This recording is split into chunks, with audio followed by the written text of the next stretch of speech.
Hey there, y'all. This is Jack, and today we are discussing One Piece, chapter 1104. Thank you, Daddy. Most of all, or for the most part, I actually did enjoy this chapter a lot. I rolled my eyes at the end. As you can see the thumbnail here, yeah, because I was not a fan of that. Because, like, I get, yeah, they would do this within character, but is it really a big deal at this point? No, no, it's not. I'll save you the trouble. No, it's not. But we'll get to it when we get to it. All right, let's just jump right into the review, shall we? As we get freaking so freaking close, Kuma reeling back for a massive punch as memories, Akuma's memories come to him as he hears that you're a buccaneer brat. You can either live as a slave or die. Nothing else can be tolerated for someone of your ilk.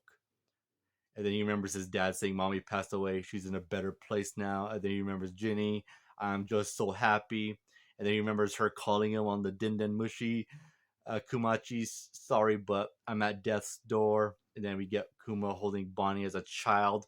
Good stuff. I really like this. Again, cliche, but it's not cliche. Yeah. Sorry about that. Yeah. That came out of nowhere. It's not cliche, but cliche done well. I like it. And then we get Bonnie there crying as Kuma's jumping up, and Saturn's like, Vegapunk, what's the meaning of this? How can Kuma still be alive? I made use of our contingency plan. A few days after the Revolutionary Army took him, I triggered the self destruct mechanism. And right there, Kuma comes in with a massive Hawkeye punch and hits Saturn, knocking him, hurtling him into the distance, slamming to buildings. The buildings just come crushing down on him.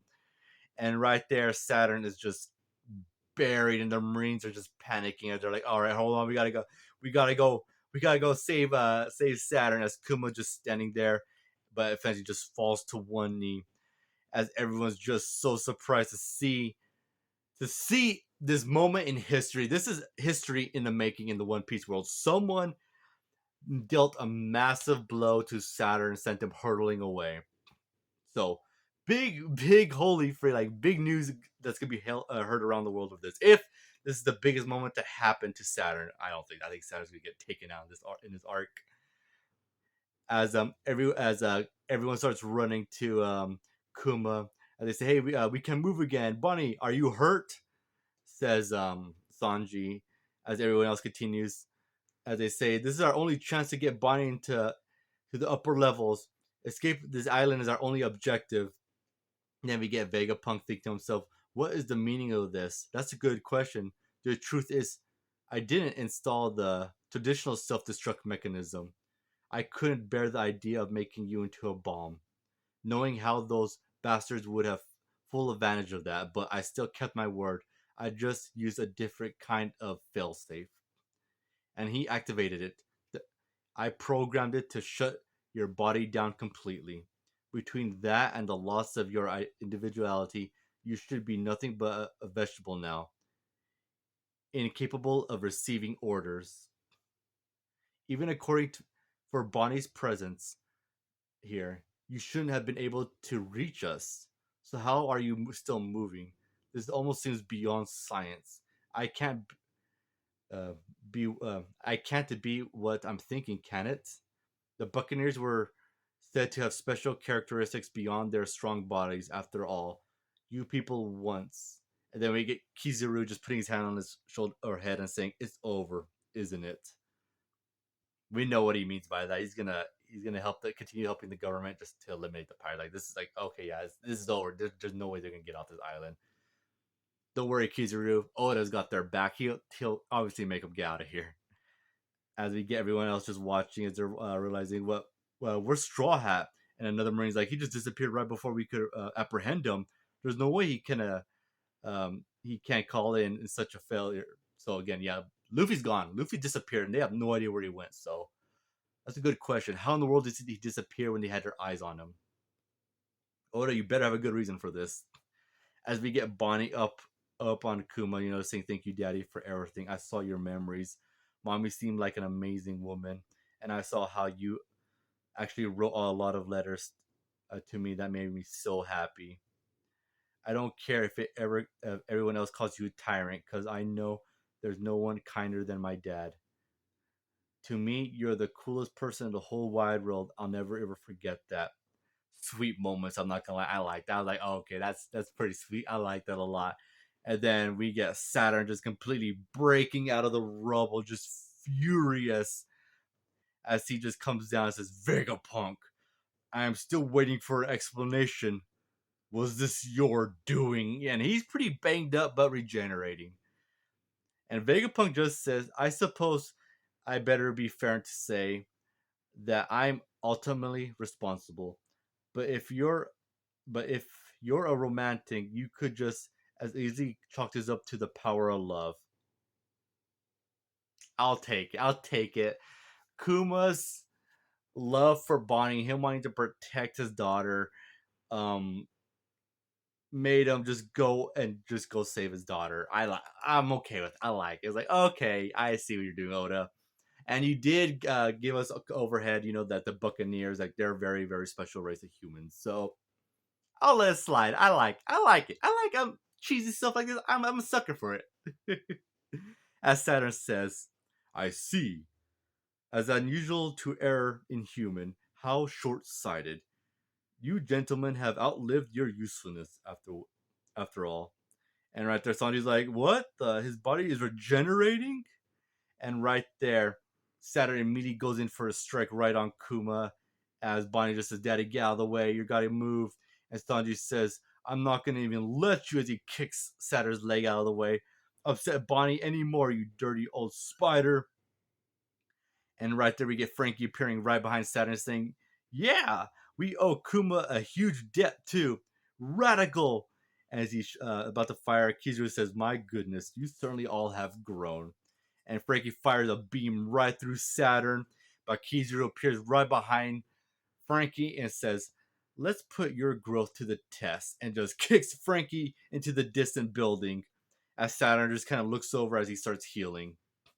And right there, Bonnie just shouts, Vegapunk, Dad, you guys gotta move. And then we get Atlas carrying Kuma, just getting out of there as Vegapunk's like, all right, you guys gotta get out of here.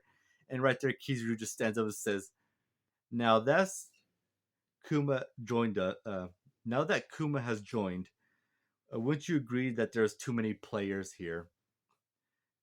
I think it's about time we wrap this up. And Vegapunk just says, you're a sad, sad man, Kizaru. Have you no heart? And sorry, and then Kizaru just says, I should have brought darker sunglasses.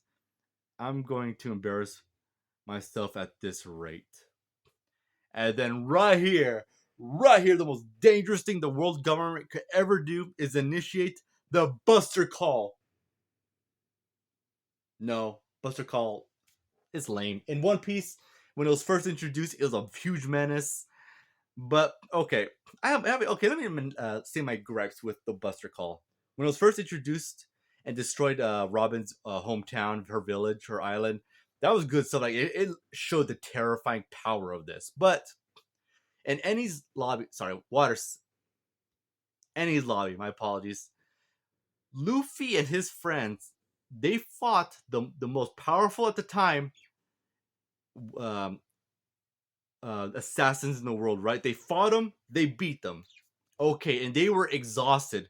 But the Buster Call was initiated. It came, destroyed the island, and the Straw Hats, even being completely exhausted, managed to get away from the Buster Call. So why should we fear the Buster Call now that Luffy and his friends are so much more powerful, so much more stronger? There's no reason to fear the Buster Call. There's absolutely zero reason to fear the Buster Call. The only big threats here is literally Kizaru and Saturn. They're the biggest threats right here. Buster Call, as soon as they said they're initiating the Buster Call for me, I was like, okay, I mean, the Straw Hats are just so much more powerful now. And yeah, there's no reason to fear it. So yeah, the Buster Call is a non sequitur. It's like, yeah, whatever, okay. But Saturn and Kizaru, that's who I'm anticipating. How are they going to escape Kizaru? How is Saturn going to be defeated here? I do believe Saturn's probably more likely going to die in this arc. How is that going to happen? I have no idea, but I know Oda's going to freaking give them the thickest plot armor ever. the Straw Hats and get them out of here. So yeah, that concludes my review. Overall, I like this chapter. I really did with the whole bonding thing. Um, nothing really wrong except the Buster Call thing. It's like for me, it's like yeah, whatever. Like, okay, yeah, big deal. All right, what about something else? So yeah, overall, I'm gonna give this chapter actually a good 8 out of 10. I really didn't have much of a problem with this chapter. If you consider everything else, like yeah, the Buster Call not really be that big of a threat and everything, and all everything else like with Kuma. But again, I'm judging this chapter as is, and it's an 8 out of 10. I liked it, but again, yeah, Buster Call. I'm not even gonna take that into consideration. If the Buster Call starts doing damage to the straw, that's an inconsistency. I'm just gonna say that. But yeah, also, how are the straws gonna get away from Kizaru? I got no idea. I legit have zero clue how they're gonna do that. Actually, no. Let me ask you another question. Do you think Saturn dies in this arc? I think so. I could be wrong though, because again, Oda does not really kill characters off all that often, and when they should die, sometimes they just don't. And Saturn has an insane healing ability, so who knows? But yeah, do you think Saturn dies? That's my question for y'all. And if you listen this far, I appreciate it. And yeah, One Piece. I still enjoy reading every week. So yeah, you guys take care and have a good one. Later, guys.